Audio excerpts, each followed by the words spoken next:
বিসমিল্লাহির রহমানির রহিম। আরে খোদা, দেখছো মোর গাছে দি সোনা ফলস এফিরবে তো মই কোটিপতি, এতে কোনো সন্দেহই নাই।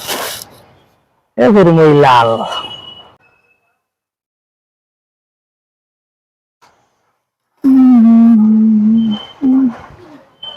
ওকে মিয়া ভাই, আপনি করেন কি?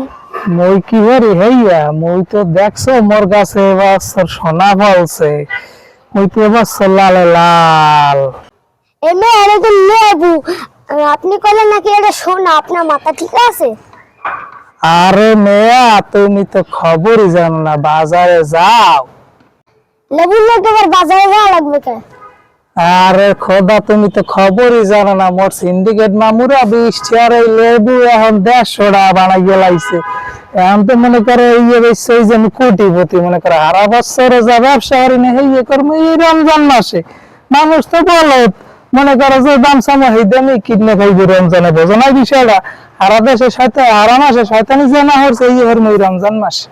আর আল্লাহ আপনার হেদায়েত দান করুন। সুপ্রিয় দর্শক, আপনারা এতক্ষণ যে ভিডিওটা দেখলেন, ভিডিওটা করা হচ্ছে এই রমজান মাসে।